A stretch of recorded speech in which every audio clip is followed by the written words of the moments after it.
You want to see my wallet?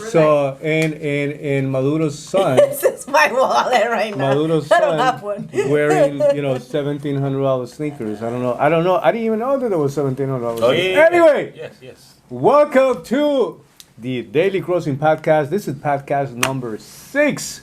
Número 6. Wait. So how do you do it though? Is it like this? How do you do it? 6, How do I you do believe, is 6? this. Yeah. What? Or this. How do you? In sign language, That's- yes. Oh, it's sign. Okay. It's this one. Yeah, This. but, But that's 3 6. That's in 6. Spanish. So, How do you do 3 though? It's Three like is a thing. this. People. This is 3. No, this is 3. This is 6. I don't Sign know. language? Sign language, yes. Oh, I don't know. well, given the fact that we are talking right now, we're just gonna call it 6, number 5, number 6. A couple of things 5 to cover. plus 1. 5 plus 1. Guys, we definitely want to go over some of the things that are happening right now. Give you some statistics about income throughout the country currently. What would put somebody into the 1%, and also stuff that's going on with Catholic Church. Some of the stuff that's happening today.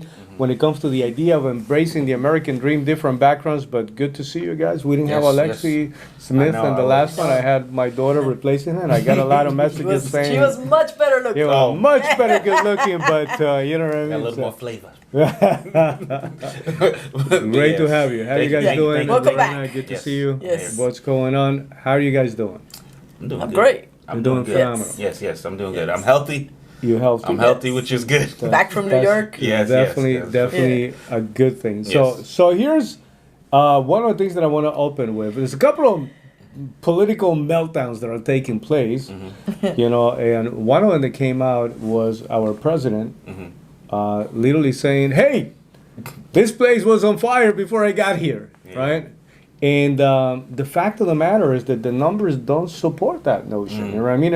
And guys, let me make this very clear. You know what I mean? The economy is something that will affect just about every president. If you're lucky, right, and you get elected, and some of your policies do have the ability to have a positive impact.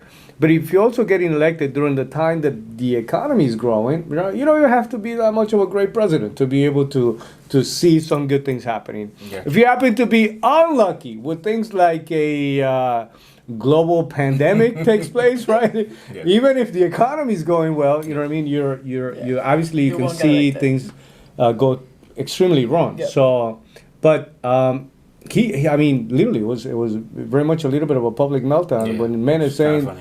the thing is, so what do you think about that, though? It's not supposed to be funny, but to me, it's funny. So it reminds me of when somebody drops something on the floor, and then like your brother dropped it, and then your mom sees you walk over it, and she's like, "You don't see that thing on the floor?" It's like, "But I didn't drop it."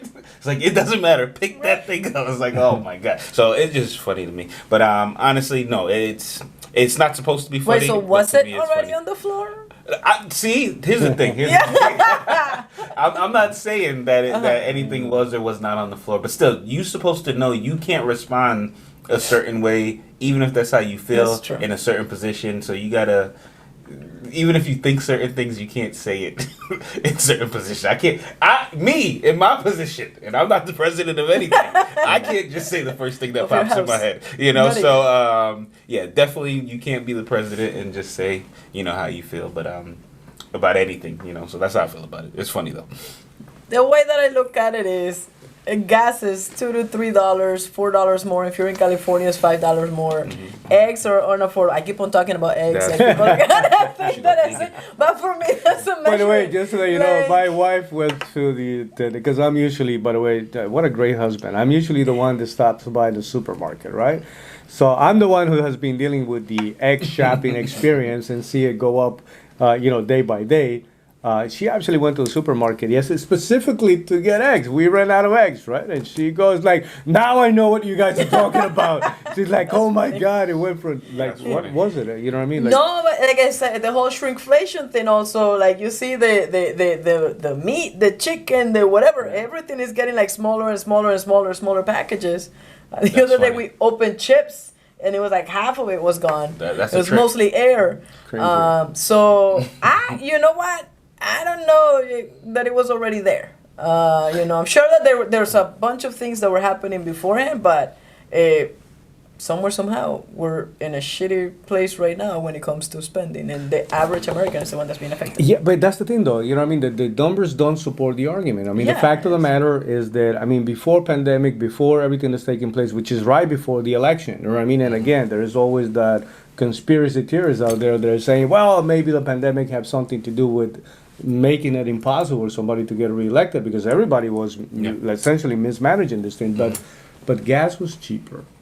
A lot. Just about everything was available right now. By the way, just so you know, like there's like significant warnings that are being put out there for people to, stack up on supplies, stack up on, basic, canned foods and things like that things that you can actually storage because the projection is that this is not gonna get better. You know what I mean? That you're gonna see supermarkets right now, like I can't even imagine that. Can I tell you? There's like I'm truly struggling with the idea that you're gonna have people lining up, and I just obviously historically it has happened. It's not that. But that is not what we think about when we think about the United States of America. That's true. Can I tell you something? Yeah. My grandma's visiting from Venezuela. And she's Stop it. What? I know what you're about to say. What? Go ahead, say it. Well, she was saying the other day, she's like, wow, I didn't know that fish was that expensive because we like eating tuna, we like eating, not tuna out of the can, like the fresh tuna so that you can and she's like, this is a lot, and I'm like, what a blessing that we have the opportunity to get it. And she's like, I understand, but it's a lot of money for it, so... That, I don't know if that's what you were thinking. I'm eating a lot of delicious food, by the way. Gracias, abuelita, right? Thank you, grandma. Because I'm being spoiled, every time I go see her. But it is... So even though it's pricey, you know what I mean? The idea that it's available. It's available, right? yeah. But for her, it's like, this is a lot of money for it. Right. This is a lot of money. Because the thing in Venezuela right now is that even if you have the money, right, you may not have access, except for, the president of the country who... Lately, somebody was highlighting the fact that he's wearing a Rolex. I don't even wear a Rolex, you know what I mean? He's wearing a Rolex. That his wife is using some very Chanel purses, which here they usually go and I haven't seen one less than $3,000. Right, I'm not even going to make an additional comment about that, but in my family, one of them was almost lost last night or yesterday at the supermarket. How do you forget your $3,000? He was shocked about the eggs. Purse, right? That's what it was. Right? That was a big distraction. The guy, his children are wearing $1,700 sneakers. First of all, I didn't even know that there was sneakers. Oh yeah, they do. 100%. Yes. Yes. Yeah, I mean, but by the way, this is a place like when you're talking about corruption and this whole thing about socialism, how it's going to help everybody. Listen, it's going to help some people, but not the people you think that it's going to be, and not the people that actually need to be helped. Yeah. But no, when you mentioned your grandmother, here's what I was afraid you were going to say. Okay. That you guys walked into a supermarket and there was so many empty shelves because of the lack of supply that she was going to say, this started to look like Venezuela. No, we're not at that level yet. She's still looking. She's still impressed. She's still seeing a lot of stuff but we are noticing. Aren't you noticing? Yeah, 100%. Wait, by the way, is that silent killer? Is that you don't realize is happening? It's like, oh, I can't find this anymore. Okay. And I cannot find it. Like the other day, we were talking about cassave. Correct. Cassava, I don't know. It's like this toasty thing, and usually you can get it in different places. Correct. Now you cannot get it in all of the places that you could get it before. So you start thinking about that because she's like, man, I wanted to make cassave. And I'm like, yes, please. But we have to go out of our way to go get it now. So it's those different things that you don't realize it because there's so much of other stuff, but the things that you want sometimes are not available, and that's how it starts. So I hope it doesn't continue and it doesn't go the route that it ended up happening. I don't think it will. I don't see it getting to the point to where we can't get most of what we're used to getting. So if it's a specialty item, it might be like, okay, now I got to travel across town to find it. I don't think it's going to get that bad. I think it's just going to get very expensive, which is bad enough. It's already That's bad enough. Yeah. No, but I mean like more worse. expensive. Yeah. I think it's going to get worse. I think the prices are going to continue to go up to where right now, like you said, where they're making the size of everything smaller, is tricking people into thinking, well, the prices aren't changing that much, right? Because now what used to be a pound, they package it in half a pound, but it's the same price, right. So then you can't really tell. So I think the price is going to continue to go up, but I don't think it's going to get to the point to where we won't find the food or can't get the food. Yeah. So then a lot of people are going to go on involuntary diets. You know what I mean? Yeah, so it's not necessarily a bad thing. You know what I mean? I think that everybody, the whole idea of eating even smaller portions is a healthy thing. But here's one of the things that I will tell you about that, though. The worst thing that happens, because right now mainstream is already reporting on that, and have a lot of the news outlets already started to pick up on the idea that, hey, we don't have, that's like literally, there really is, and this can actually get worse when it comes to the food supply, right?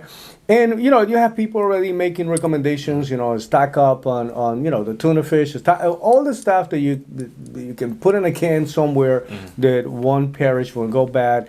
Frozen things, even though you might run the risk of some power out, or something like that, but things that can be frozen. But here's what happens, though, when you start having this conversation, you do have some people that really do panic. Yeah. The whole phenomenon of toilet paper here, right? It's like, for whatever reason, people decided that was the item that you needed to stack up, right? And so what happened? You couldn't get water, you couldn't get toilet paper, there was like some very specific items that became Lysol. Like everybody was like, it looked like remember when we were making hand sanitizer? A drug dealing transaction when somebody was like, "Hey, here I got an extra can for you." Like, two squirts for it. I know.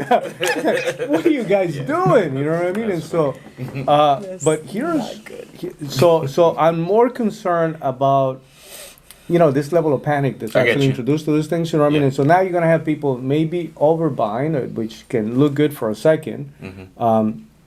But it's never good because the production, it's never healthy when production levels are not going to be able to keep up with people in a panic mode. Yeah. And then what happens when you stock up a lot of stuff in your house? Well, sleep on top of you stop buying, right? And so then that's what's keeping the economy in a very specific yo-yo situation. Yeah. So I hope everybody is just keeping healthy measures, you know what I mean? Because I agree with you. I mean, at the end of the day, even if we have some limitations here, I don't see how we're gonna, I can't see how we're gonna be at a point and say we have nothing to eat. What do we do now? You look at the strength of the restaurant industry. You think about it, all the supplies that are constantly being moved around, and I'm saying somewhere somehow, I think we're still gonna manage to be fat. You know what I mean? So McDonald's is gonna find the way. McDonald's is not shutting down. Yeah. So for all those Big Mac lovers, do not panic. All I'm saying is French that's exactly what we said in my country. True. I get it. And it was a thriving economy. Yeah, no, I'm not gonna take it lightly. Trust me. But at the same time, as you know what I mean, it's like everything else. We're starting to have this conversation. You know what I mean? And mainstream is picking up on it. But it's just a little bit of balance. You know what I mean? You know what I mean? Obviously, be cautious. You know what I mean? Get some things that. But, don't overdo it. It's like, you know what I mean? You don't want to open a closet door and you have like 300 cans of tuna coming at you. By tuna. How did he die? Well, all the tuna fish that fell in that water.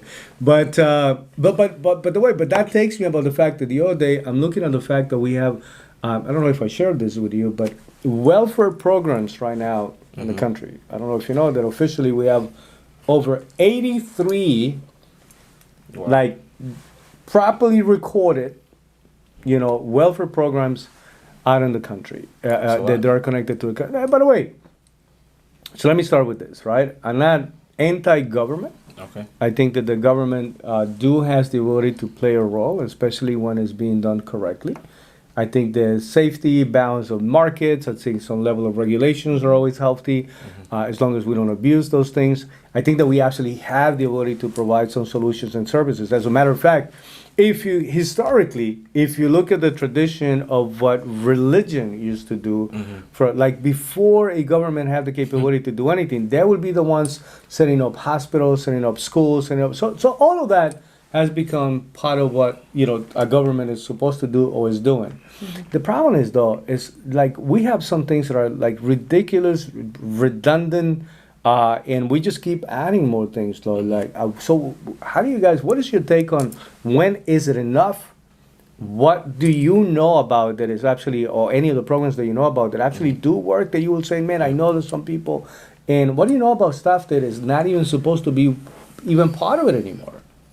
Well, for me, it's weird because I never qualified for any of these things. So it's like, and I felt like I needed it at some point. I was like, can I get a free lunch somewhere? Like, I was like, full disclaimer. It was like, no, you're not getting anything. I was like, oh man, that's you made $2 extra.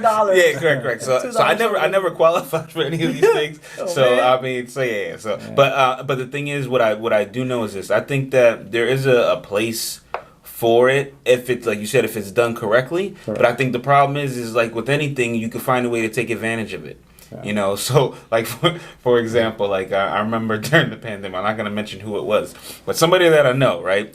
They literally had a job for like, I think it was like 2 months.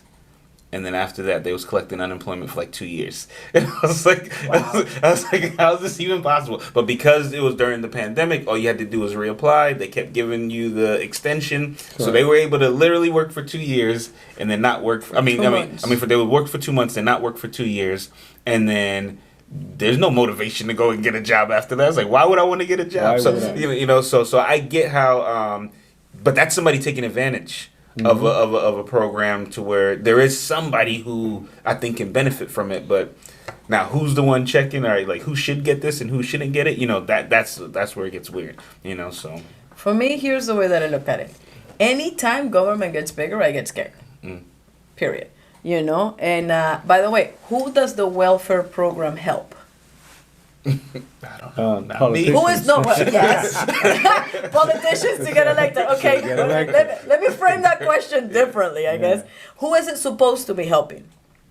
People that have limited resources. Right. Poor. Poverty. Yeah. Right?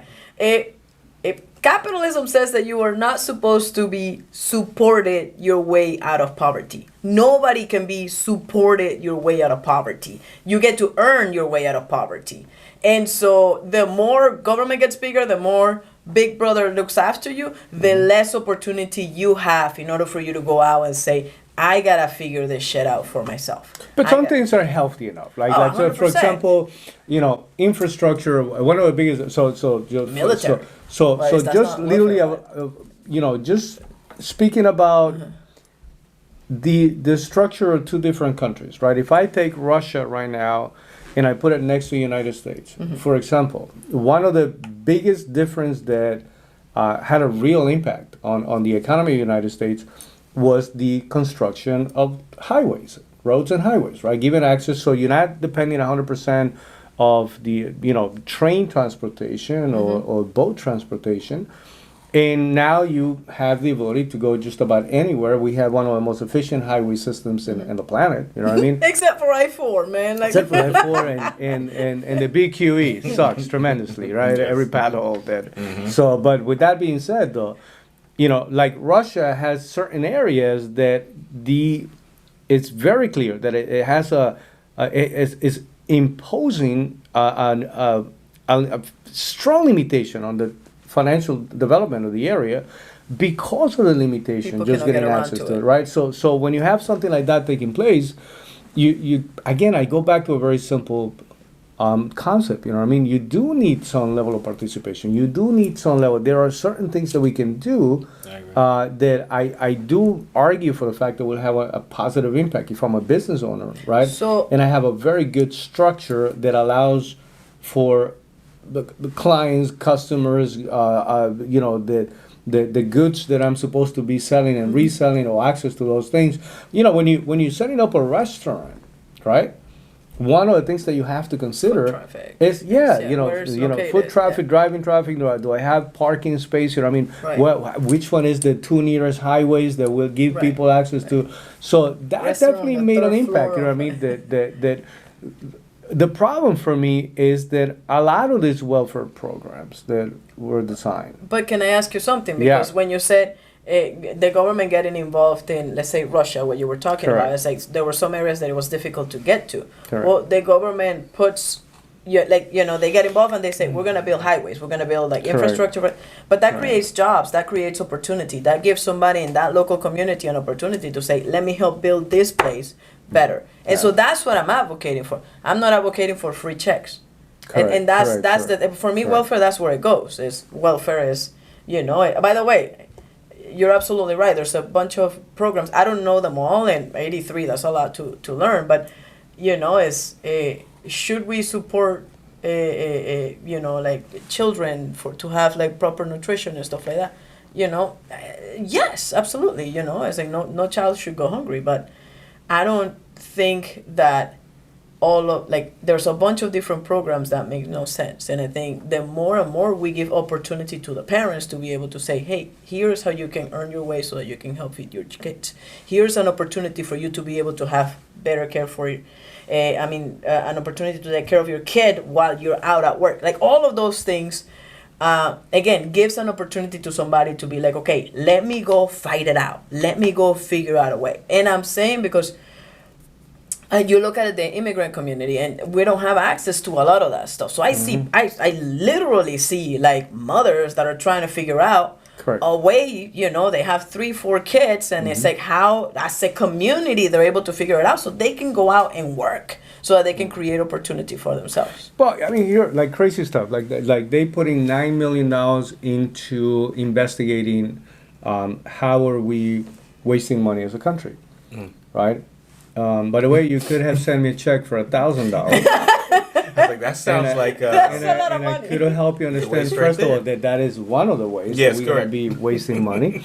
You could have sent me a check for $1,000, and I could explain to you how 75 out of these 83 programs that we currently have as part of the welfare structure system are either redundant, not used properly, not as effective, not providing the results and the impact, because what you're saying right now is the problem, right? For me, I go back to a very simple principle. Is this going to be something, how effective is it going to be? Can this be something that, if it's done properly, is going to do what it's supposed to do? There really is a single mom out there that needs the help. That really needs some help. I agree. Right? Yeah. And I don't see why it's not a good idea for some of the people that truly need some help.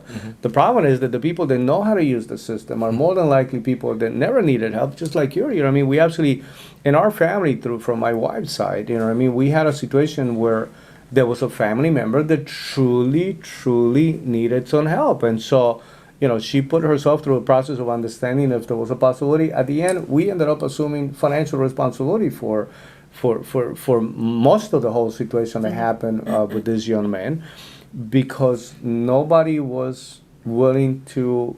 Somewhere somehow he just didn't qualify, right? But I know for a fact, like a number of people, especially if you're coming from New York, a number of people, like you personally know people, that are like milking the system. Yeah. To death. Yeah. And that's what they do. By the way, they will tell you. I had a guy that said to me, listen, I just got to have one more child, and I'm going to clear about $15,000 for the month. I'm like, how many you get? Really? Like, literally. No, like, really. and by the way, but aren't you married to? Like, nuts. no, we're not legally married. I'm like, so who does that? First of all, I don't know that anybody should be bragging about those things. But that's my issue, right? There's no, and by the way, here's the second problem. The comp plan is per is child. what is it? No, and is incentivizing that. So that's what I wanted to go You into know, also, right? The fact that you have things that are taking place right now, guys, that first of all, there is no real accountability, right? There's nobody really supervising if this is being used properly. As a matter of fact, what you have is a culture that encourages that. So even the person is supposed to be supervising is kind of like giving you suggestions, tips about how things that you can do to get the best out of the system, even though we're talking about people that are not supposed to be taking advantage of the system. So I don't know where do we go from here. What I do know is that every time a new program gets started, it never stops. It never ends. I can go back to the same highway system conversation. When they started setting up tolls in highways, the whole idea is that, hey, listen, we're going to set up a toll just for a little while so that we can get our money back. Not only that it never goes back, it never goes away, right? Ask my wife about tolls. Yeah. Not only that it never goes away, the next thing you know, it's like they're getting higher and higher and So higher. what's the point of this toll? What you know what I mean? This road So has been paid for what 10 years this ago. exactly? Yeah, I get you. That's Yeah, but true. now we're gonna use the money to improve somewhere else and to do certain things. got it. And so Yeah. so that's one of the biggest issues that we have, though. You know what I mean? That I don't know that at this point, but it is a political agenda, right? That where how do you take it away? Yeah. Well, DeSantis cut it in half, the toll things. It was part of his initiative for the campaign. political agenda, Yeah, right? he did that. Get rid Yeah. of it So altogether. what are Yeah. you saying right now? That in our next election, right? By the way, listen, let me go back a little bit before we move on from Joe Biden, right? The fact of the matter is that the numbers don't support his meltdown. No, The yeah. fact of the matter is that gas was cheaper, everything was available. The labor force was at the healthiest that it ever was. Unemployment was at the lowest it has ever been. Economy was growing, interest rate was low, housing was booming, stock market was doing very well. Auto industry was breaking records when it comes to talking about even the trade with other countries, right, ended up becoming a healthier type of situation that we haven't seen in so many years. China had no choice but to make some significant adjustments that were good for our economy, ended up exposing some of the issues that they are having right now, right? So I don't know how can he make the argument that this was already bad when I got here, when in reality my perspective is that I never seen so many things go bad so quickly from a new president coming into take. And again, listen, COVID was already there. There was a lot of things that were not like. I also want to be fair to what he walked into. Yeah. You know what I mean? But the problem when you overpromise. Right. Right? Is that you overpromised. And it's not going to take long for people to say, you Kinda were full of shit." a little full of shit. All you wanted to do was get elected, and you said all these great things that you were going to do, and that didn't happen. And now you're going to have a meltdown saying it was already there. But that's the worst part of Yeah. it. Now, not only that you couldn't do some of the things that you said you were going to do, you're actually now blaming the other guy. And there's only so much blaming before people go, you know what, we don't believe you. And by the way, you can see mainstream newspapers and news outlets and network channels that are literally saying they finally taking a position. They finally calling him out on a lot of the things that were supposed to be happening that are not happening. They're finally calling him out about the stuff that happened with his son, you know what I mean? And that's a famous laptop, you know what I mean? And they're finally calling him out on a number of issues that makes it very clear. And they are also concerned about his reaction about certain issues. The fact that he's aging and, half of the times he's saying things that are not even coherent. You know what I mean? So it's kind of crazy to see. But guys, we're going to have an election coming soon. You know, obviously people that, how do you feel about Trump running again? Because he's going to run. He's definitely, unless this guy gets arrested before that happens. I get you. I have a lot of mixed feelings about Trump in general. Here's the thing. Excuse me. So for me, there's always going to be an issue that somebody's going to have, with any president, no matter who they are. Somebody's going to have a way to blame this person for not being perfect, because the truth is nobody's perfect. I'm not sure what the best thing for the country is, as far as which president is going to be the best person for the country. But at the end of the day, what I'm looking at is for all of us to be more aware of what it is that we can do outside of just what the president can do. So like I said, to me, I hate to say it like this, but I don't think it's going to make a huge difference in the average person's life if they don't make a decision that I'm going to do something regardless of what's going on with the government. You get what I'm saying? I'm not saying that it doesn't matter who the president is, because obviously it will make a difference. But what I'm saying is the average person, I think they focus too much on the fact that they don't like this person or I do like this person. But if you don't do certain things, your situation doesn't change. You know, so it's like even with like to go back with the whole welfare thing, whether it's there or not there, is not going to be the reason why you're going to get out of your situation. You know, whether we have the greatest president or the worst, people got to take responsibility. So I try, like I said, so obviously it's not like I don't have an opinion on who should be. By the way, I agree with everything you're saying right now. You know what I mean? Good president, bad president, but the fact of the matter, my question is, you know, given what we know already about the man in how he ran his presidency, right? Yeah. And so, obviously, needless to say, as an individual, as a man, he's got a gigantic personality. Yeah, maybe too much of a personality, right? So, but from that perspective, if you look at from the potential lineup, right? Because we know that more than likely, Ron DeSantis is going to be. A lot of people are more and more excited about that possibility. I'm probably one of them, to be quite honest with you. I see the job that he has done here at the state of Florida as phenomenal. It's very difficult to argue against the work that has been done here. An interesting name that's coming up and is really sounding very good is Nikki Haley. I don't know if you're familiar with Nikki Haley. As a matter of fact, was the ambassador to the United Nations appointed during the Trump administration, but she was the former governor of one of the Carolinas. I'm not 100%. I think it's North Carolina that she was former governor. Indian background, Indian parents. I think she's born in the country, but Indian parents, and she's definitely born in the country. Otherwise, she couldn't run for president, right? But those are names that are coming up from the right. I don't know that anybody's going to challenge a sitting president position from his own party, unless he's already announcing I'm not going to be running, and then you're going to have a bunch of people. But going back specifically to Trump, that personality is one issue, and then the second thing is reflecting on his own presidency. You know, again, going back to economy, some of the choices, how he dealt with China, and I definitely want to go back to a little something about China later on for a minute.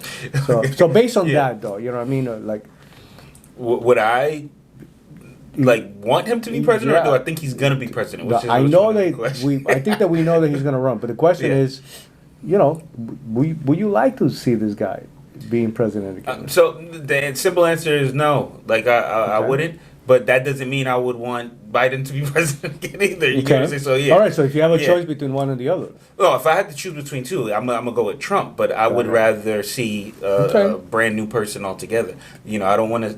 To me, I feel like there's no.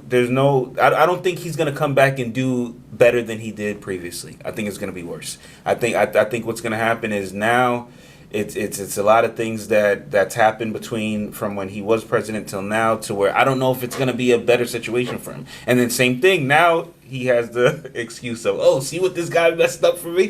And I think we're going to see that again as well, where things aren't going to go the way he wants it to go. Why? Because he's coming in at a different time than he was when he came in originally. Sure. Not saying that he can't make anything better, but I don't think it's going to... Not with the same team also, you know what I mean? Like, it's a different team. Not even his own daughter, who actually, to be quite honest with you, in many ways, Ivanka Trump made dealing with Trump a lot easier, you know what I mean? Because she was truly, you know what I mean, somebody that behaved better than him. She was more of a statesperson than he was. So for me, you know, Trump was polarizing. When you ask me what is the first word that comes to mind, and the one thing that comes to mind is polarizing. Unfortunately, he still has that effect. Unfortunately, it's very difficult to change somebody that is set in their ways, 70 years old, they're very successful, you know, as far as a business person. And so for you to coach somebody through the process of, you can't say that, bro. Like, you know, it doesn't necessarily work right. It's like, I basically own everything that you touch. Yeah, but by the way, this is like a Kanye West moment where, how do you tell Kanye West when he was, you know, he's worth $4, $5, $6 billion. I think he has Piers Morgan, you know what I mean? It's like, how much money do you make?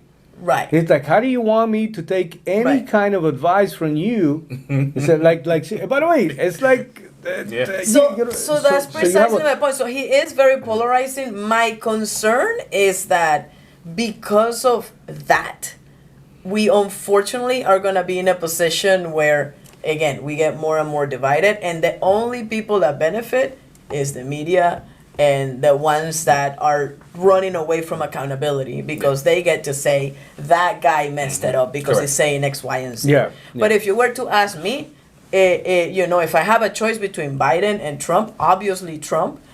Bring back the mean tweets. I want to be able to have, to not be concerned about the price of X. I wasn't necessarily aware about the price of gas. All of these different things that are happening. So for me, I follow the money. And I have you to thank for that because I was very much on the other side of the equation. And it's like social right and social this and social that. Yep. And at the end of the day, we were paying the price for things that we shouldn't have. And so, but it's that. Thinking about somebody like DeSantis, I'm being a little selfish right here. Having DeSantis run will mean that we lose him here in Florida. And so, who's going to come in and replace? I don't know where we're at. Florida's in a very good place right now. To be honest with you, I'm being selfish. Yes, 100%. Let the country burn down to the ground. As long as Florida's Make America Florida. So, no, I'm kidding. I think, but the problem is that if he's going to run, he's going to have to run against Trump in the primary, and Trump is just going to do what he does, which is just mirror his name, and that may shoot if he doesn't make it out of there, it shoots away his possibility of running at any other time, or it's going to be very difficult to come back from, playing that game. So, well, but I will tell you, it's very difficult when somebody. This man has experienced an incredible level of success business-wise. By the way, he also experienced some very public, embarrassing losses. You know what I mean? Like everybody wants to say, his company went bankrupt with the casinos. His state company. There's a list of companies that didn't work out, but he got it right enough times to become a billionaire. For some of you criticizing that barely have $1,000 in your bank account, right? He got enough things done right business-wise. As a businessman, he was somebody that. Even people working for him, just think about election time, right? The amount of people that will come out to say negative things about you. He absolutely had a lot of people saying, he was a good guy to work for, And so, but it's very difficult for somebody that is that old, who have that much success, because they mostly surrounded. Listen, I know phenomenal people today, business people that are already running the risk of being surrounded by yes people, right? And that's the worst thing that can happen to you, because 100%. Nobody's going to challenge your position. Accountability to you. Nobody's going to say, let me have that cell phone. What are you doing with this? Stop. Like somebody's like got it. Like there was so many things that ended up developing a real negative public opinion on this man. And by the way, he is that personality. It is, a lot of times divisive and difficult to deal with. But I think that we all agree that if it was a choice between just Joe Biden and Donald Trump, just based on the way the economy was functioning, based on policies, based on the way that he dealt with China, Iran, Venezuela, that just based on things that were happening even at the border, Cuba. You know what I mean?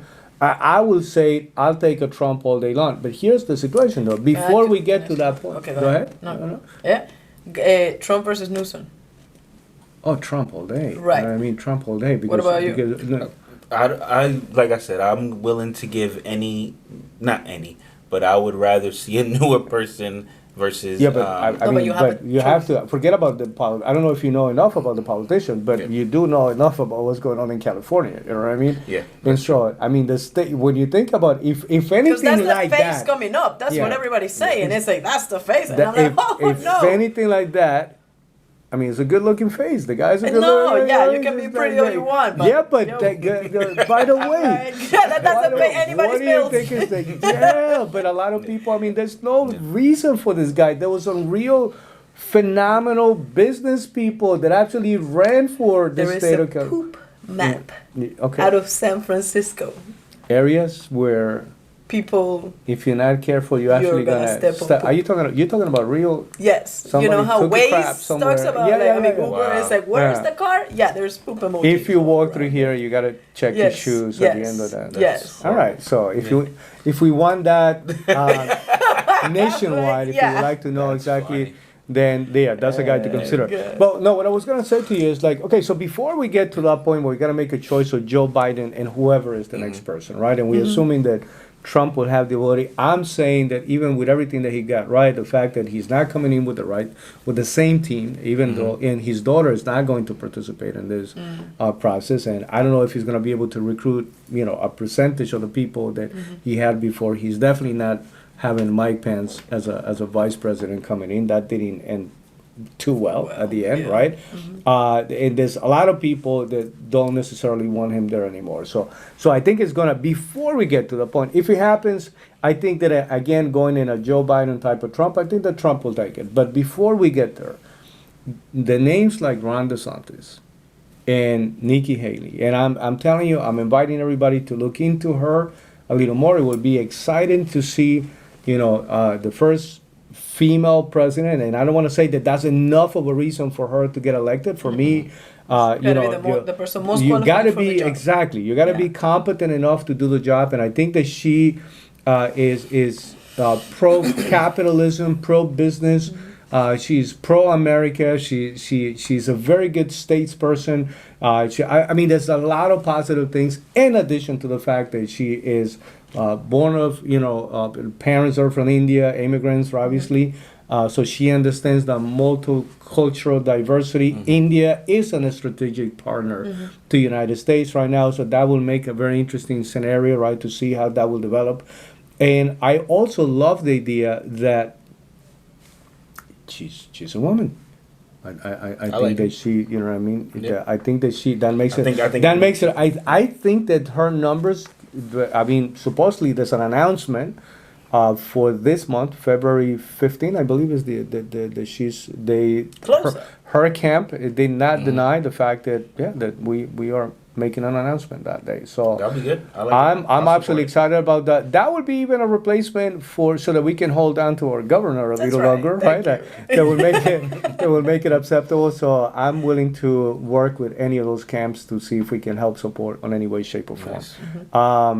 But if you had a choice though between Trump and DeSantis, Trump and Nikki Haley, where will you be leaning? I'm going for the woman all day. Okay. Yeah. Fair enough. Yeah, and a big part of it is I'm biased to where I want to see. Help me out a little bit. President. Okay. No. I feel like. Well, you might see one just now, though. You might see it because. No. What do you mean? You don't want Kamala Harris? No. What do you mean? You guys are so sexist and what is that? Somehow they kept. What happened with I'm going with You just said you know what I mean. I'm going with the women. Yeah, I don't think that's gonna happen though. But I wouldn't mind seeing a woman president. That'd be good. Okay. I think it'll give us a different perspective. Hillary Clinton will blow a Yeah. That's how I feel. I'm all for that. Yeah. What about you? Haley, I gotta research her a little more. I don't know where she stands on policies and stuff like that. To be honest with you, it is attractive, especially if you say that she's pro-America. I love this country. Yeah. Whoever is going to be making better decisions to give this country, pro-capitalism, pro-strength, I like it. So I believe that I know enough about to say that.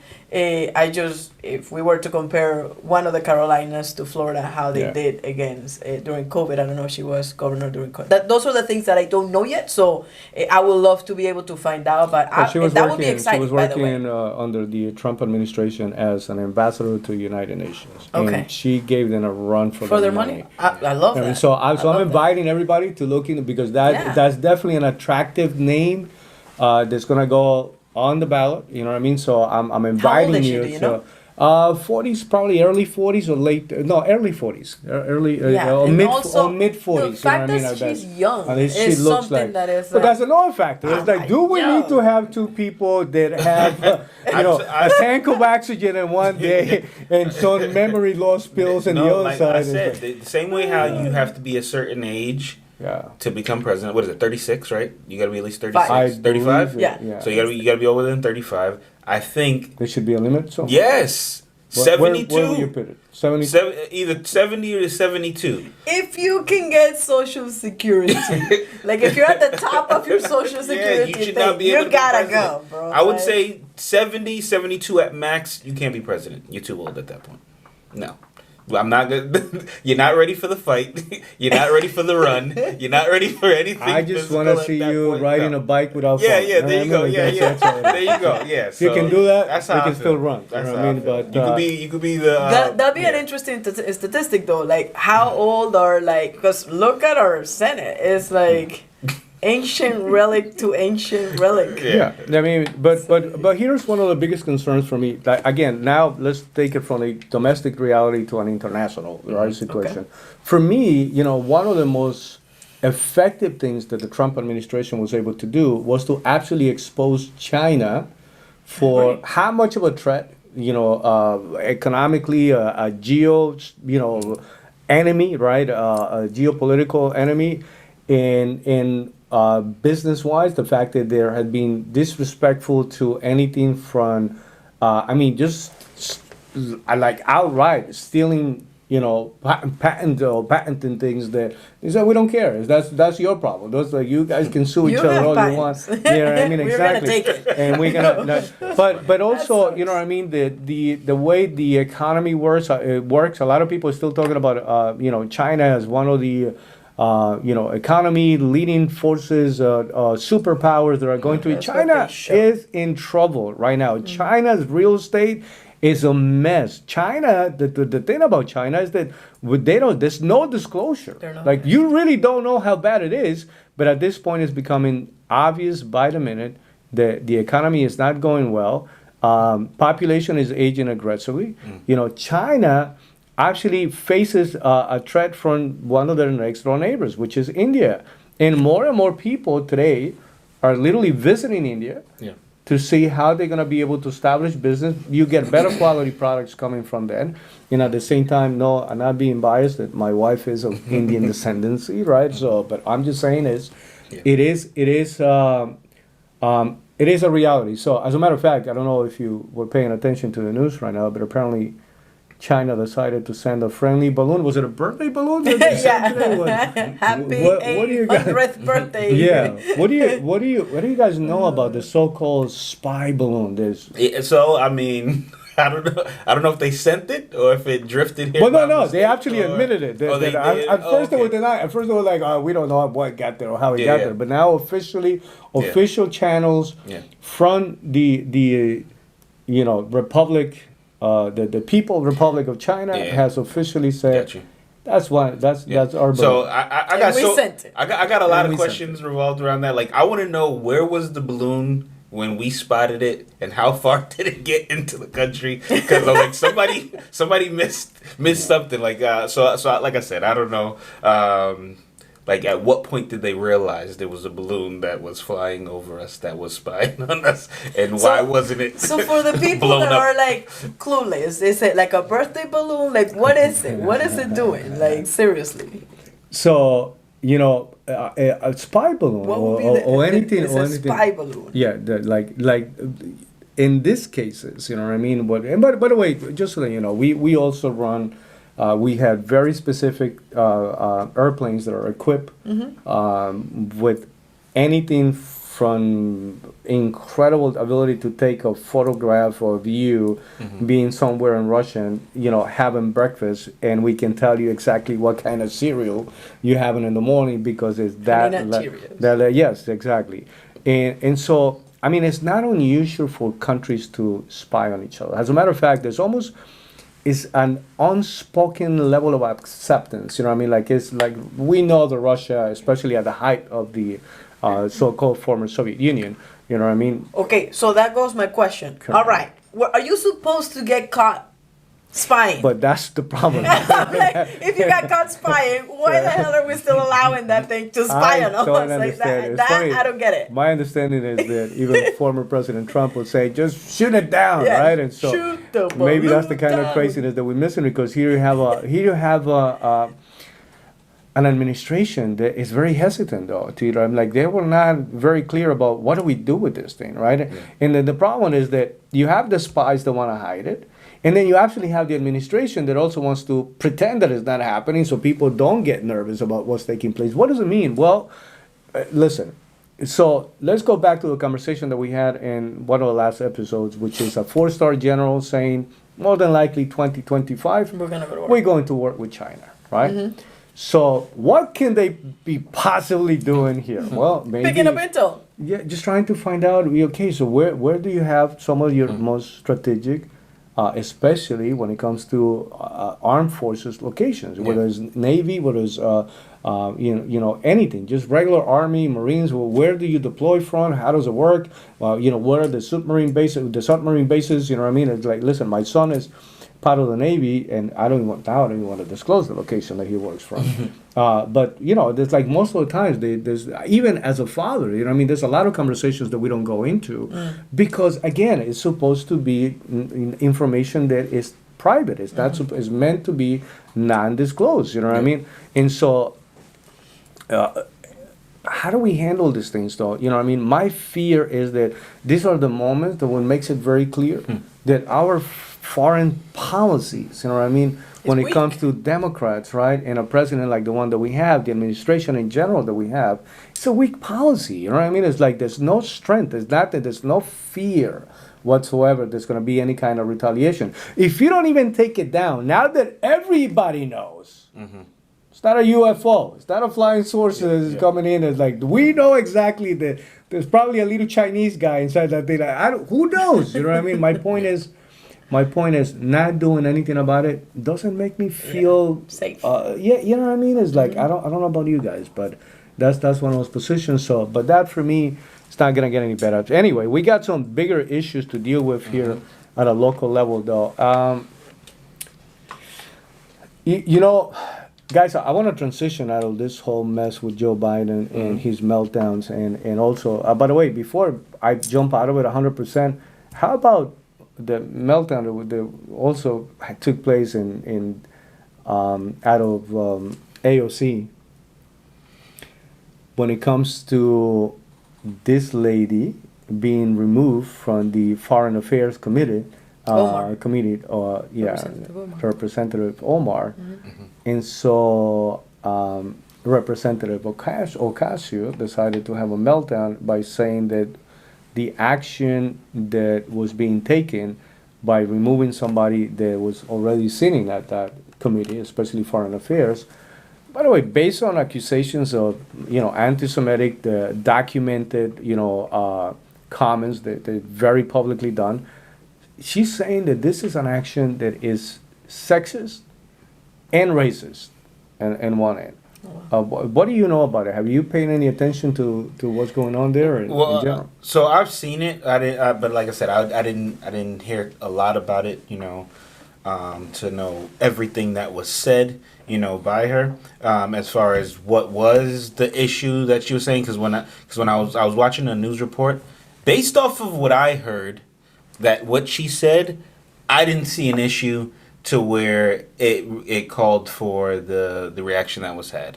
But like I said, that could have been only I didn't hear the whole story. What do you mean?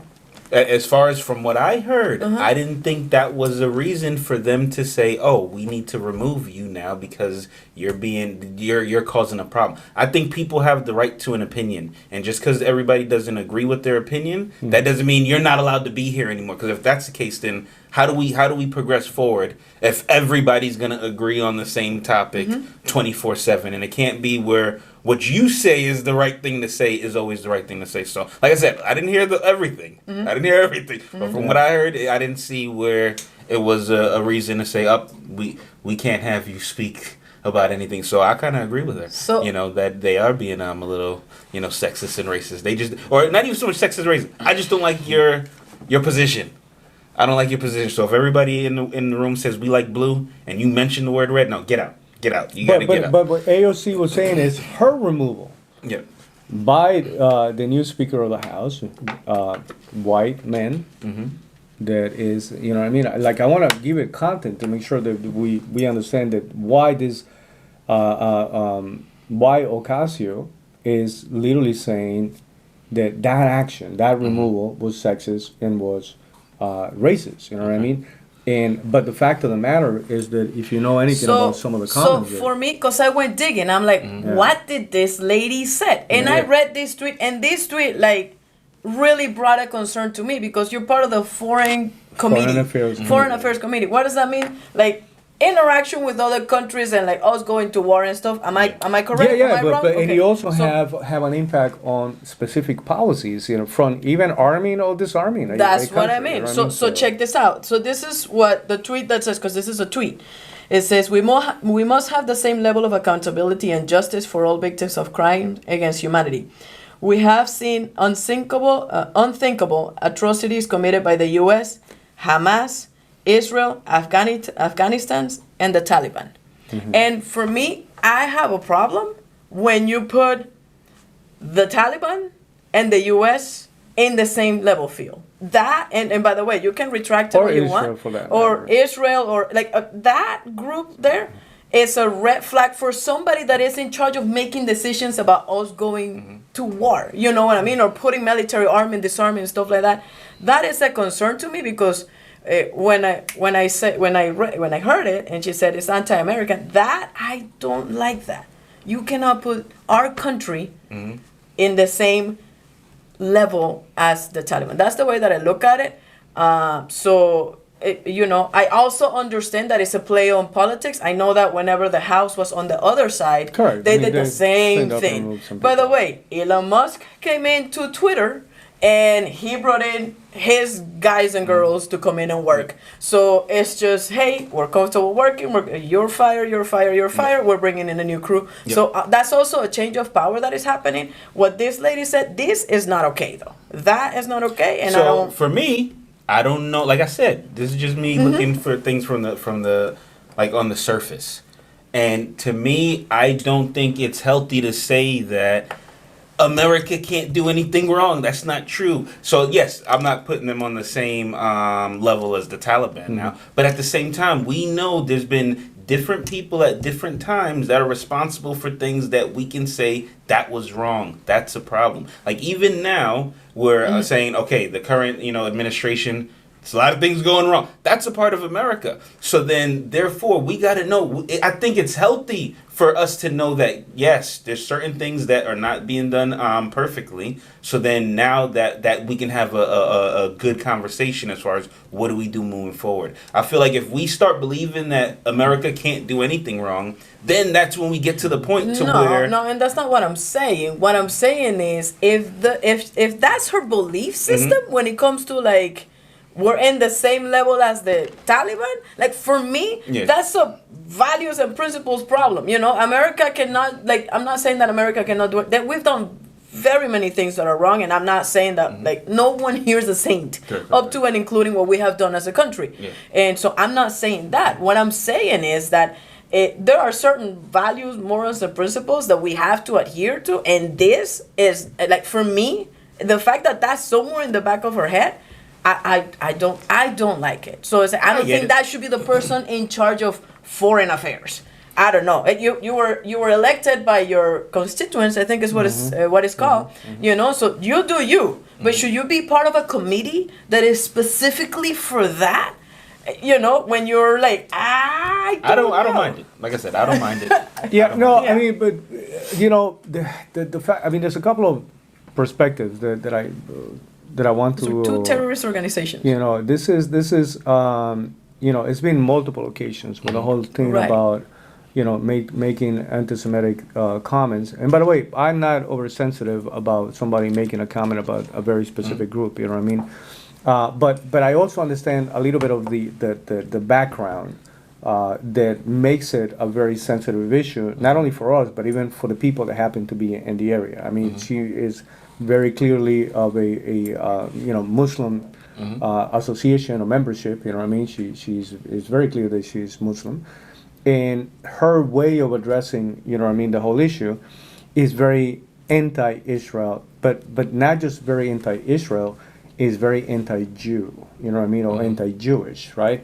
And so that starts creating a conflict that especially when you're going to have a little bit of an impact on. And so there are certain comments.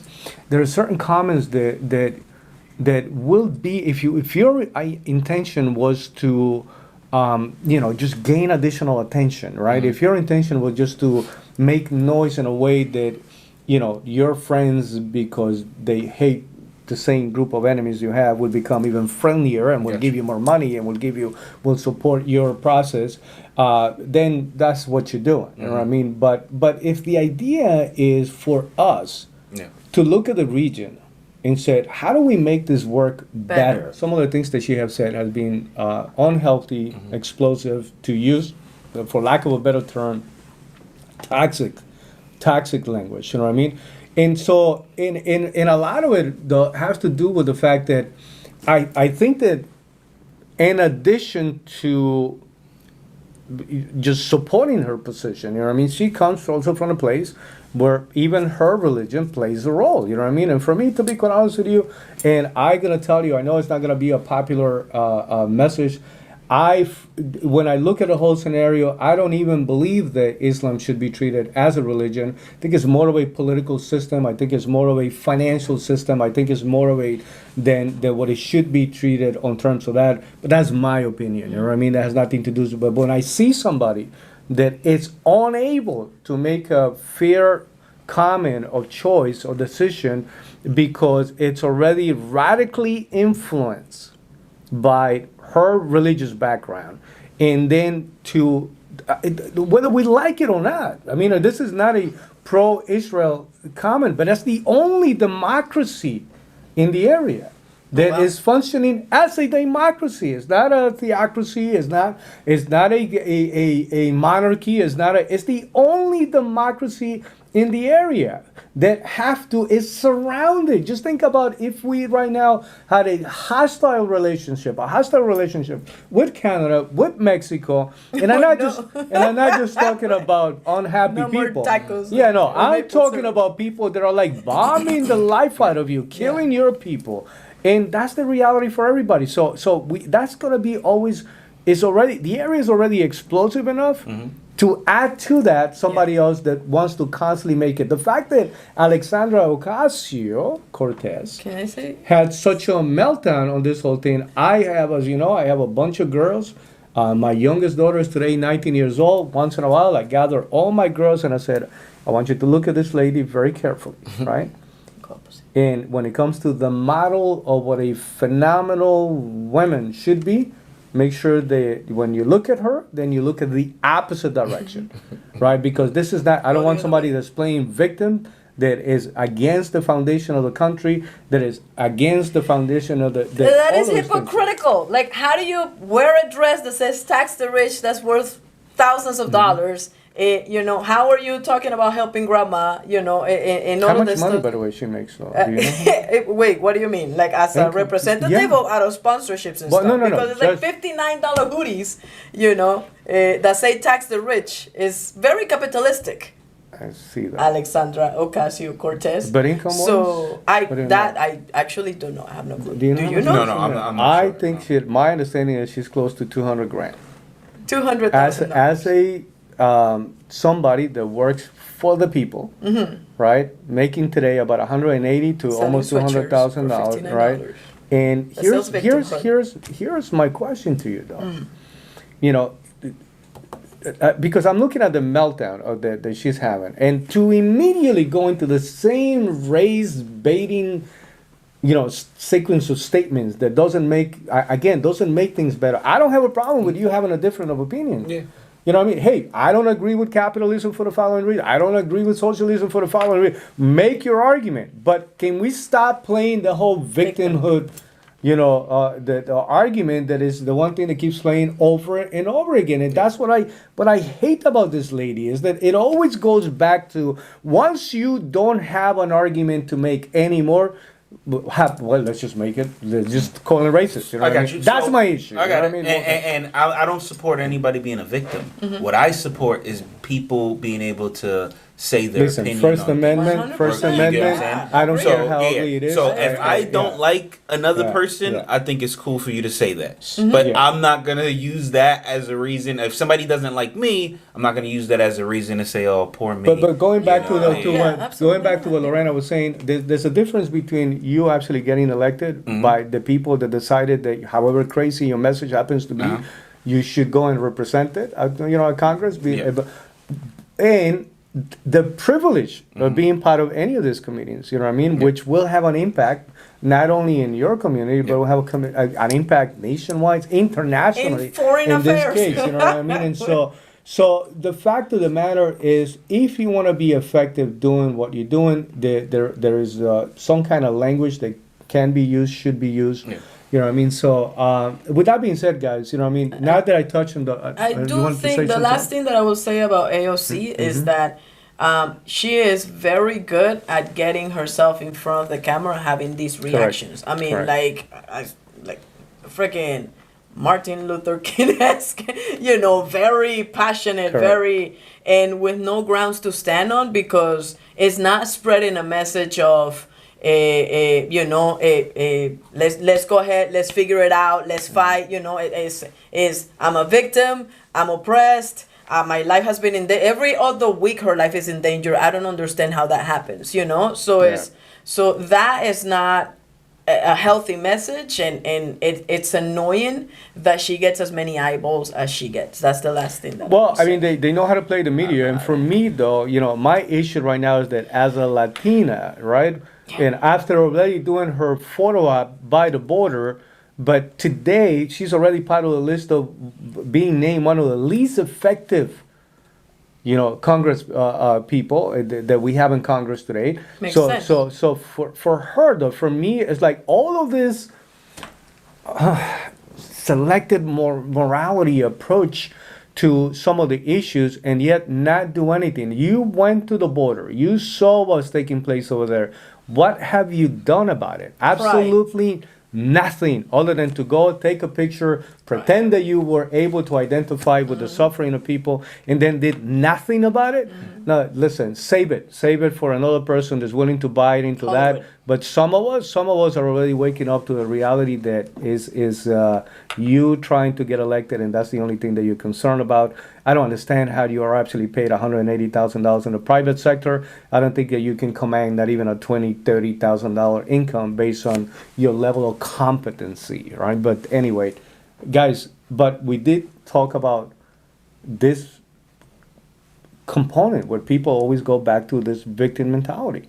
So I'm going to ask you, African American, somebody that comes from the gay lesbian community that they're always part of, you know what I mean? And can you today, as an African American, as part of a gay lesbian community, can you truly, and in my case, as a guy that sounds like Julio Iglesias, do we really have a fair opportunity to maximize the benefit of the American dream, to actually experience the American dream? Or in fact, are we already in a situation where you're not going to be able to experience that just based on the fact that different color, different language, different background, different, I mean... Language and gayness. Yeah. I mean, I'm like the extra... No, you're like one strike away from that. You must get canceled. What do you mean? I'm gay, I'm Latina, and I'm a woman. Like, are you kidding me? It's like I'm like extra victim, according to everybody. But honestly, what is a woman? No. Oh, God. Let's not go there. Let's go back to this. Okay, so, guys, I don't understand this. Yeah. Why are we selling... our people into this idea that the limitation where you're not going to be able to, like literally somebody was saying the other day, listen, this whole concept of the American dream it's overrated. It's not real. If you were, and then it goes into, so what's your take on that? Is that a real implication that will, for you to say, you know what, you're right, I'm not going to be able to experience the American dream because of. I got you. You want to hear from me first? I was. 100% I believe that there are things holding people back. 1,000%. 100%. There's 100,000, 1,000,000%. There is, life is just not fair. That's no different than me saying, oh, I realize that there's a conspiracy that there's not too many too many short people in the NBA. Yes, if you were born shorter, it's harder to get to the NBA. There's no way around it. Same thing where if you're born a certain color, or if you have if you're born in a certain neighborhood, there's going to be limitations. There's going to be things that's going to try to stop you. To me, I think that we can prove it in a number of ways, that there's going to be obstacles, that those obstacles only exist because of things that are outside of your control, as far as your race, your gender, or your sexual orientation, however you want to call it, right? So I think those things are real, but can any of those things stop you? No. Why? Because Spud Webb still made it to the NBA and became the slam dunk champion. Correct. You know, Nate Robinson still made it to NBA, became the slam dunk champion, and they were both my height. Do you get what I'm saying? So I still got a chance in the NBA. That's the point, right? Go, bro. I believe in you. You know, so I believe there are things that systematically are put in place to try to prevent certain people from getting ahead, but I don't think that can stop someone. Yeah. That's how I feel about the whole situation, because we've seen multiple examples of people, even with all those limitations, they still find a way to make it happen. Correct. So I don't use that as an excuse. So let me ask you, why do you think those people make it? Why do they make it? Yes.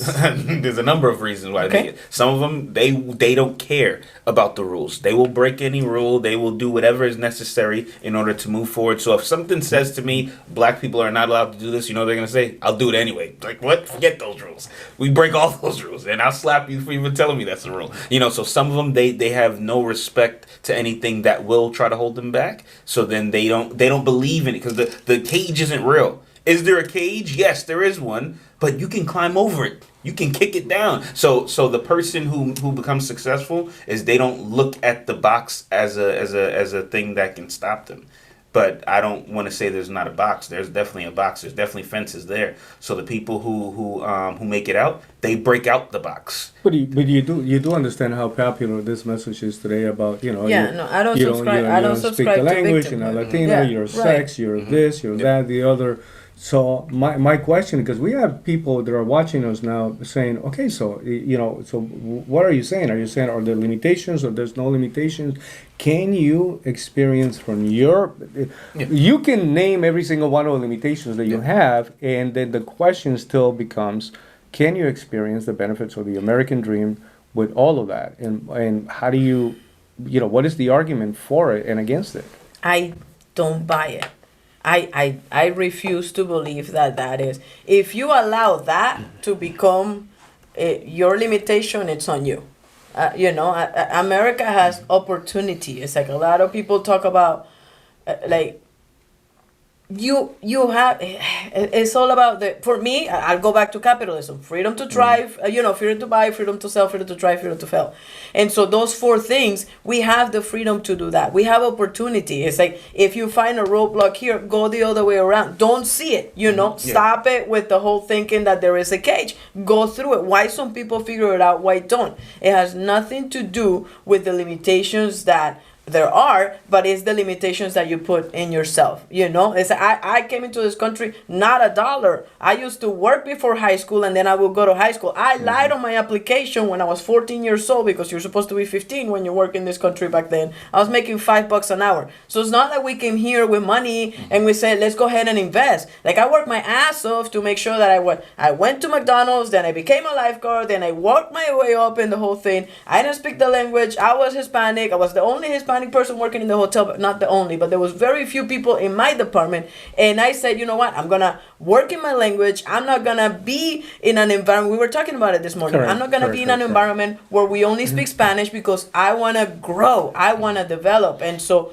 I say la pelea es peleando. The fight, you win it by fighting. And so for me, is that America is such a beautiful country. We have so much opportunity, and the fact that victimhood has become a currency is very detrimental for everybody, and it's very dangerous to the country, because you can very easily, if enough people subscribing to that, that's how you end up in a country where welfare is the rule of all. Correct. And so equality, if equality indeed happens, everybody will be equally poor.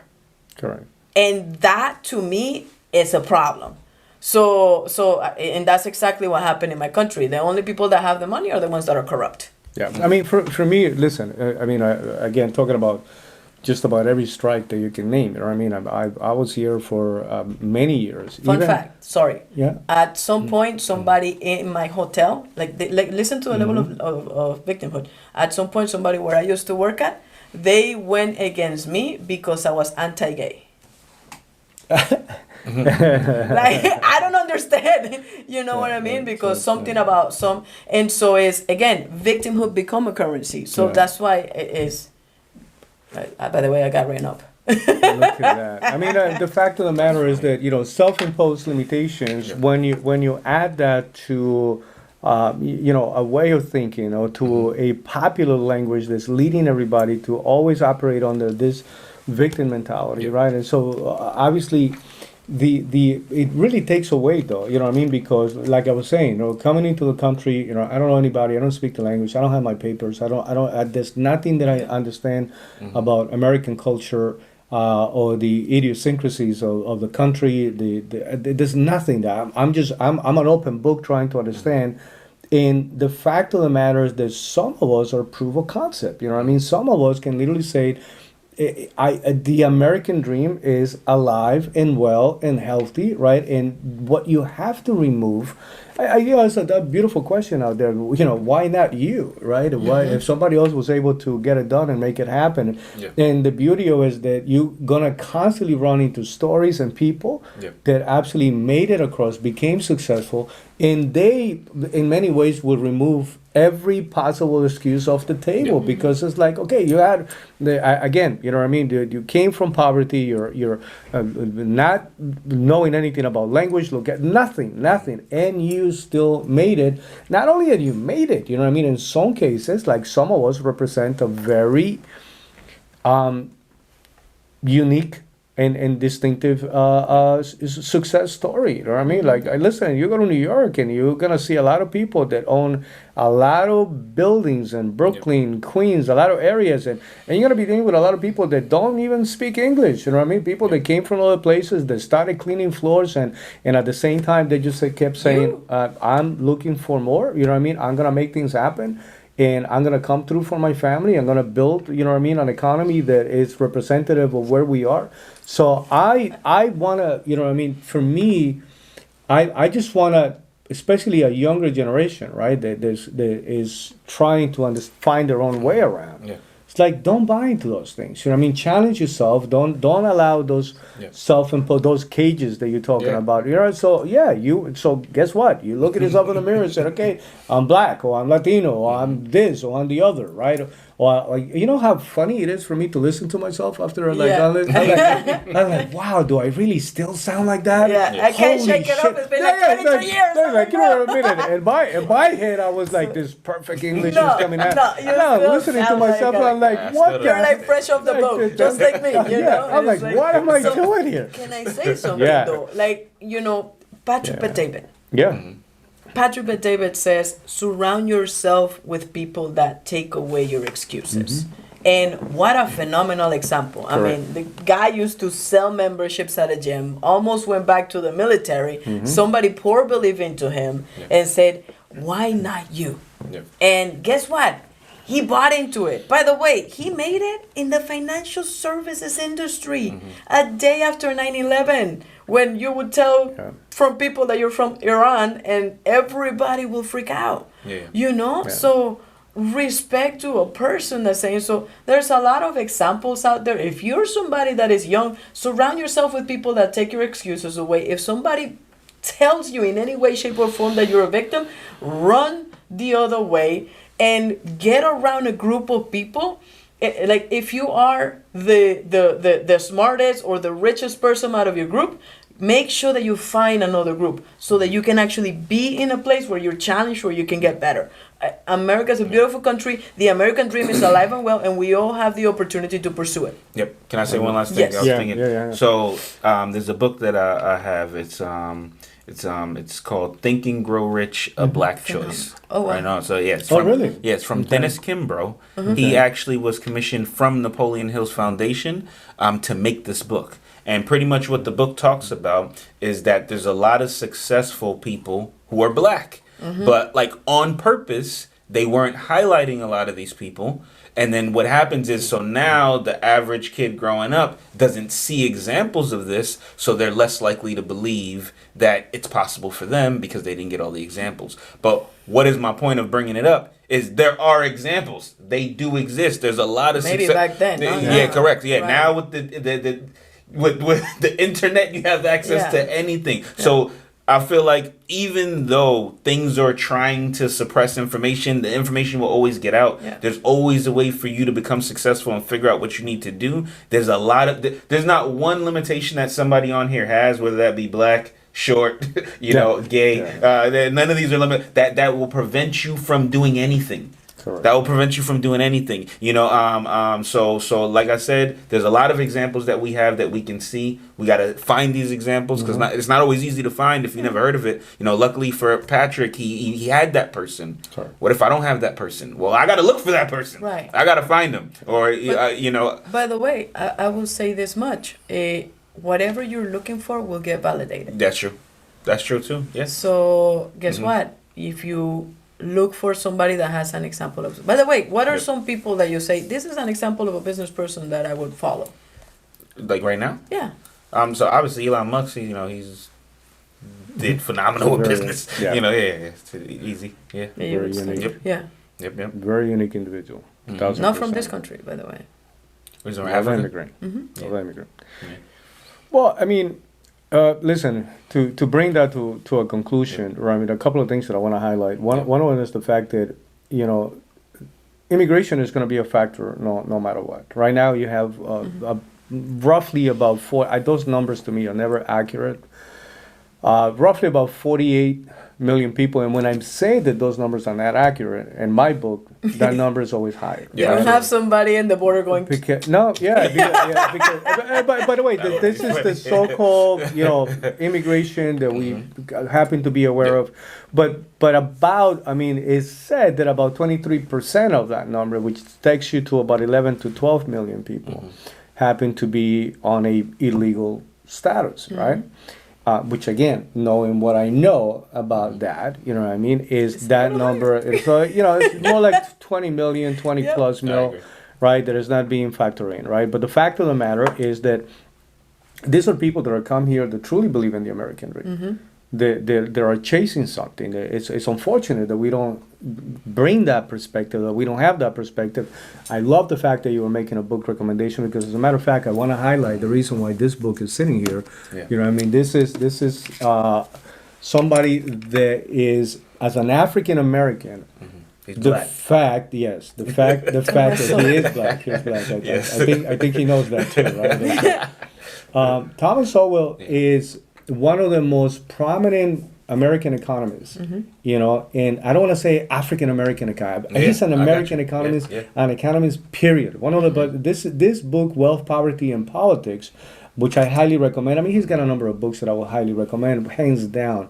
The fact that this man is not well known, or at least known to the level of a Milton Friedman or a Ray Dalio today, right? This man should be still creating content 1,000 times. But again, you know what I mean? It's like even the amount of people. There's a lot of people that I respect that are producing content where a lot of views. This man should have been exposed, showcased. Forget about African. He's black. He's like phenomenal ideas when it comes to the becoming self-reliable, becoming somebody that the whole idea that if you keep thinking as a victim, not only that you're destroying your own life, you're gonna destroy the country, the only country that still has the capability to give somebody a fair chance, right? And so I highly recommend it, guys. For anybody to pick it up. I want to close this. There's a couple of things. We can't ignore this whole situation that happened with the passing of Mr. Nichols. Terry, is it Terry Nichols? Tyree Nichols. Very unfortunate situation. Listen, I have a lot of friends that are police officers. You know what I mean? I because I know a lot of them. I know, also there's always a couple of questionable guys here and there. You know what I mean? Unfortunately, I looked at the video myself. You know what I mean? I don't. It doesn't look nice. You know what I mean? It's definitely one of those things that is unfortunate. I also there's a lot of room to question their procedure, but it's also I'm not clear what was triggering so much resistance to a specific set of instructions, right? Mm-hmm. So these type of situations are very unfortunate because, listen, man, there's a lot of people that go to work on a daily basis that when they say goodbye to wife and children, they don't know if they're coming back home. Yeah. Mm. And that's the reality for, most service people, including police officers. Mm-hmm. I can only imagine what it is to put a uniform on a daily basis and you go into a dangerous area knowing that at any given point you can be drinking a cup of coffee and somebody's coming to you with a gun to put a gun to your head. Yeah. And so you're going out there knowing that what you do is high risk. Yeah.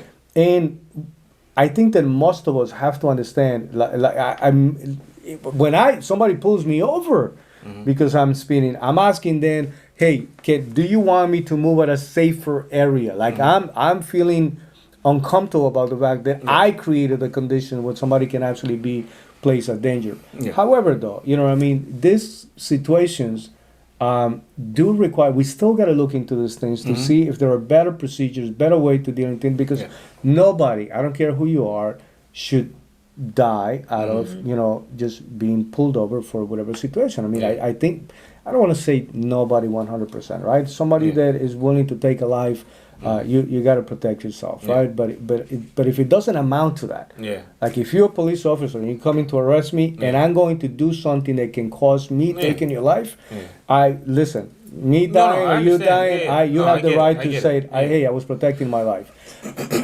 But if it doesn't amount to that, these things have to be handled in a way that doesn't give any more room for the kind of language that is anti-police, is again, more of this victimhood mentality, you know what I mean? Whenever you have Al Sharpton showing up somewhere, I'm always a little skeptical about the motivation of that conversation.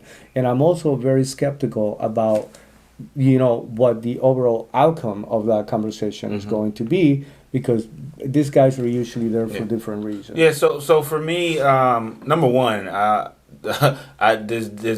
don't have too much faith in certain things as far as policies that we have, when it comes to police in general. I've never had an encounter with the police that I was like, thank God for this cop, because if they weren't here, my life would have been worse. And that's never happened.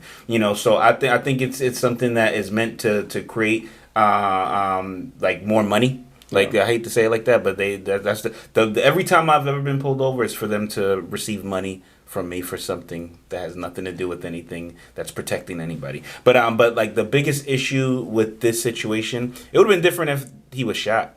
I don't know if you guys seen the video, but he wasn't shot. No. He got beat to death. You get what I'm saying? So then that means that this is not something that happened quick. This is something that happened over a prolonged period of time. And this is somebody smaller, like probably let's say somebody about your size.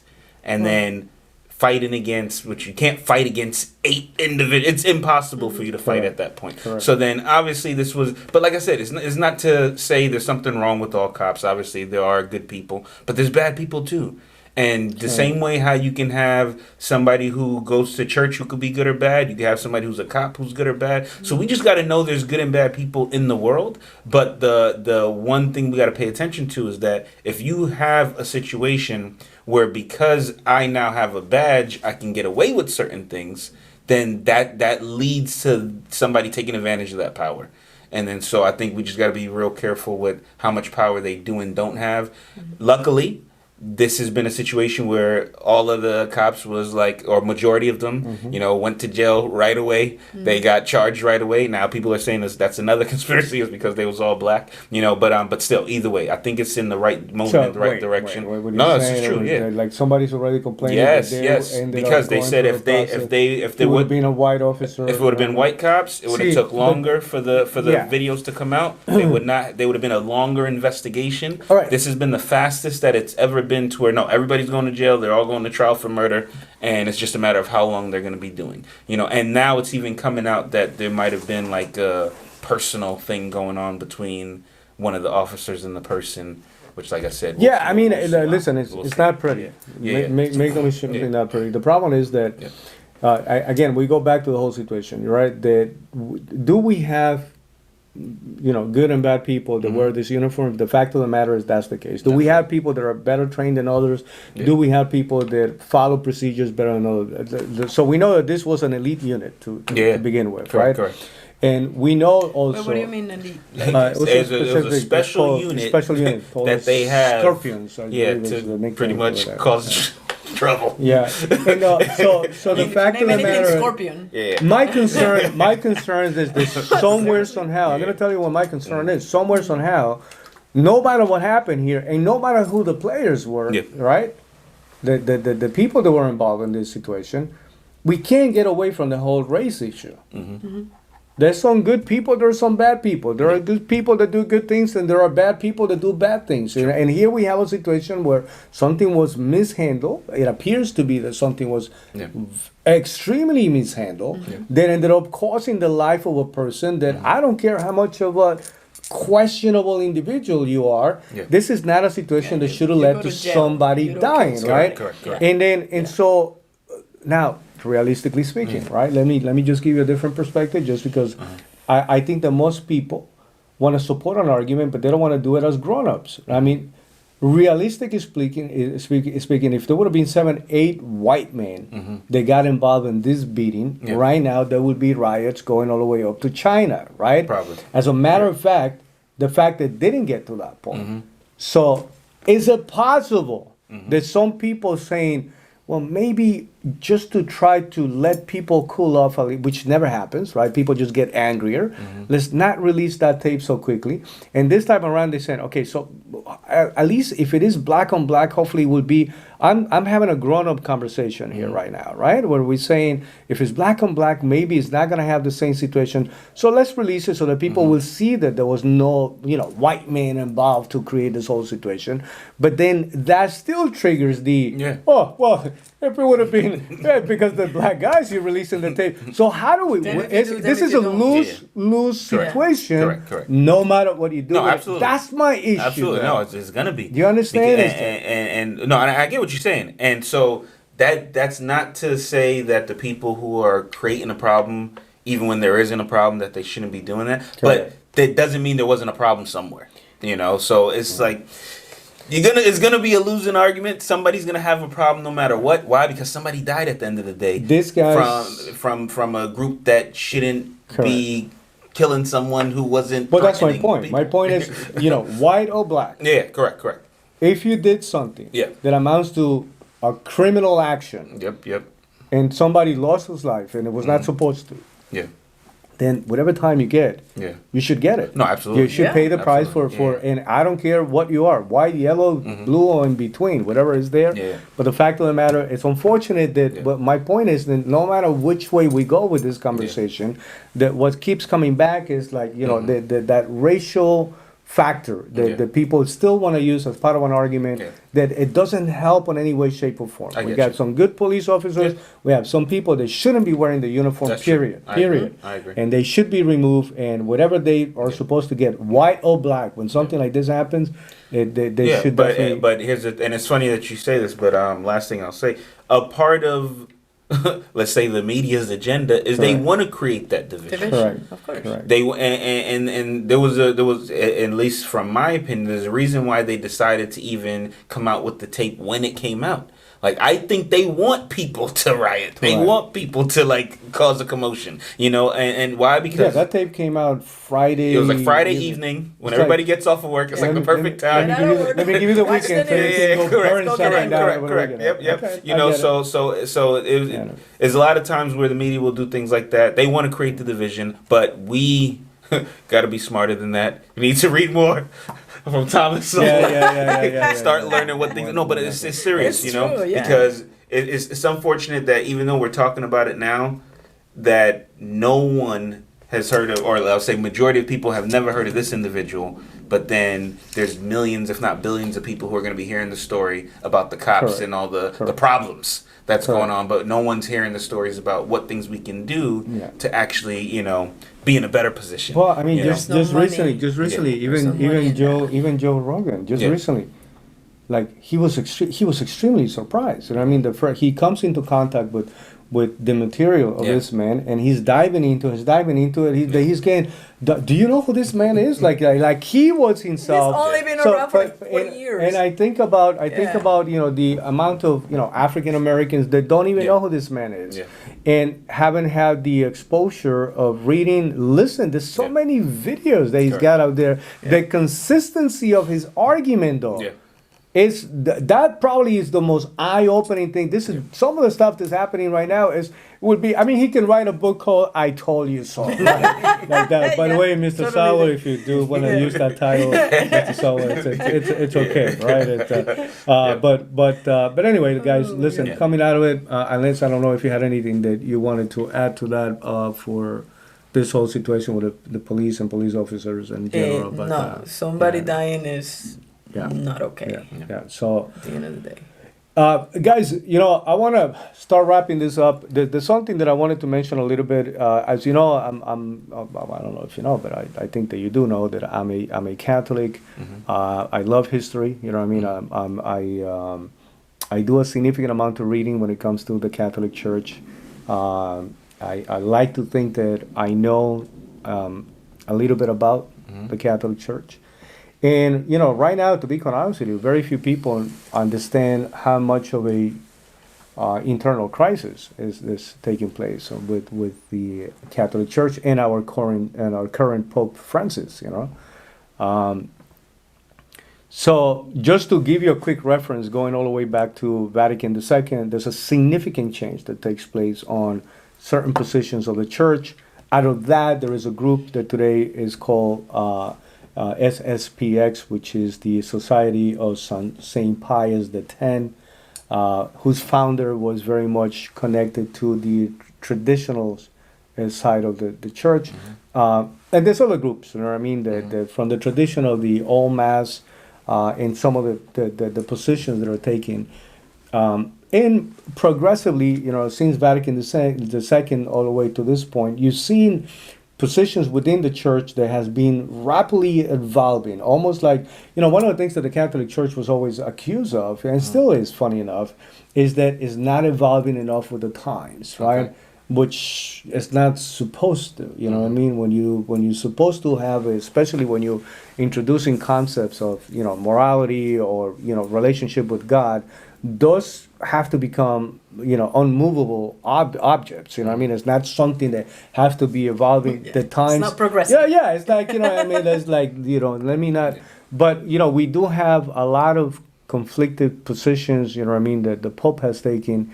And a lot of people, like him because he comes across like a nice guy. You know what I mean? Like, there are gestures that he will do that a lot of people will call, gestures or symbols of humility, and a lot of people are actually thinking that it's actually having a very negative impact on the role that the church is supposed to play. I'm telling you this just because, as a future reference, is something that maybe not part of the podcast conversation, but it's something that I'm going to be doing as a individual, sequence of videos connected to this. Like I said, to me, it's something extremely important. I can see, the need for people to look at a person that is playing at that level of significance and important.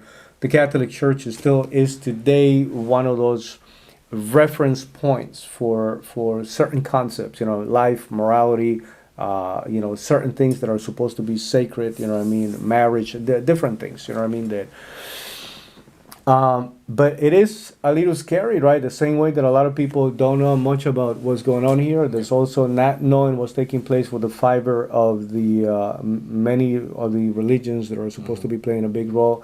And I'm telling you this also for the comment that I made earlier about Islam and the Muslim community growing aggressively. And I said that for multiple reasons, growing aggressively. And I'm actually, a little concerned about the lack of clarity of certain positions, you know what I mean, that will end up affecting the direction of how people will potentially experience religion in the future, you know what I mean? So And I know that's not necessarily your cup of tea in terms of conversation, but I wanted to just leave this or make it part of the conversation of these conversations that we have, and because these things do affect, how people deal with other people, and how we deal with, listen, religion do have an impact on. If it has an impact on people, it's going to have an impact on everything. You know what I mean? And even economics. You know what I mean? There's there's certain things that would be impacted through that. So I don't know how much you know about this. How would religion impact economics? I'm curious. Yeah. No. So the evolution of one of the interesting things about the Christianity is that the language of Christianity has always been a language that favors the poor, right? And as a matter of fact, one of the main rejections from Judaism to embrace Christ as the Messiah is that the description of the Messiah to come was going to come down from heaven in chariots of fire and an army of people, and he walked in riding a donkey, you know what I mean? So it was not necessarily so I know that there's some very specific descriptions that will make the argument of somebody who is Jewish to say, well, that's not the Messiah. I get it. But in addition to that, favoring, being born in such a humble environment, you know what I mean, growing up surrounded by very humble people, right? And a message that is always favoring the poor has been used in a way to try to make the argument that, maybe Christ was the ultimate Che Guevara, the ultimate socialist, the ultimate this, which has nothing to do with anything. You know what I mean? Give Caesar what belongs to Caesar and give God what belongs to God, right? And that is literally not only a separation of governments, but it's also separation of ideologies. You know what I mean? The fact of the matter is that, but because it kind of spent a lot of time on that concept of for the poor, right? There was some very good things that came out of it, which is the fact that the church has played a significant role, supporting very poor communities. You know what I mean? I can just get a very simple name that I can give you, which is Mother Teresa of Calcutta, right? That she the work that has been done there to work with people that has been rejected by society, which is because they're dealing with leprosy, you know what I mean? And so again, I mentioned before, the structures that were created were originally basically created by the Catholic Church in terms of hospitals and schools, and a lot of the educational system that was generated have something to do with this. So how does it have an impact on the economy, right? If again the church is going to align with the language of socialism and communism, right? And eventually you'll be led into, what they call heavily recruiting. What they call a revolution theology, you know what I mean, or liberation theology. Liberation theology is essentially you can't tell the difference between what would be a socialist manifesto and something that is supposed to be a Christian message, especially from the Catholic Church. And so it's a problem when again, through the eyes of the church, you start villainizing the people, the same people that build most of the structures. You know what I mean? Listen, back in those days, it was a wealthy family. It still is. You know what I mean? For us, the original Robin Hood was Saint Vincent of Paul, right? He will go to very wealthy people to remind you that will be pleasing to God if you help build, right? And they donated a lot of land. They built a lot of buildings. And so I think that bridging the economy between the wealthy and the poor is always a phenomenal idea, not by forcing, but by inviting the person to actually participate in a positive way and have a positive impact, right? So we have right now a pope that is a little bit confused about what it means to express solidarity with the poor, and there's a lot of other theological concepts. But like I said, I don't know if you had any opinion about this.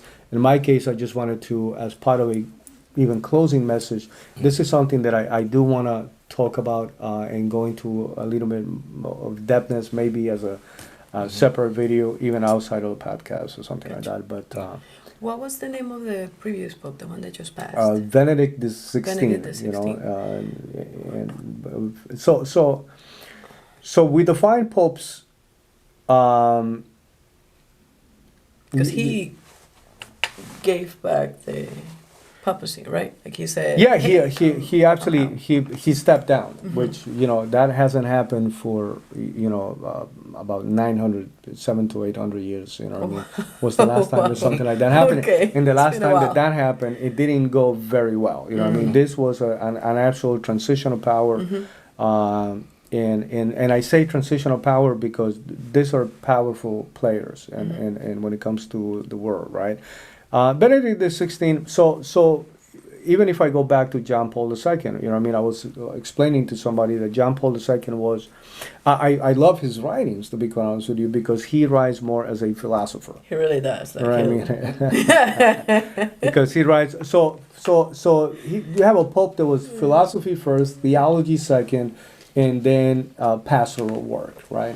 And then Benedict the 16th was more theology first. This was a man who, by the way, loved tradition, loved everything connected to the message, the fundamental message of Christians and Christianity, right? Well, more than anything else, what you're finding there is that, again, instead of looking for systems, the social, economic, or financial systems as a solution, look to Christ as a solution was kind of like his message, right? That there's a greater solution, per se, or a final solution, right? And so he was theology first, philosophy second, and then pastoral work, right? What we have in the case of Pope Francis is what was supposed to be more of a pastoral type of situation. He's the good shepherd that makes everybody feel good.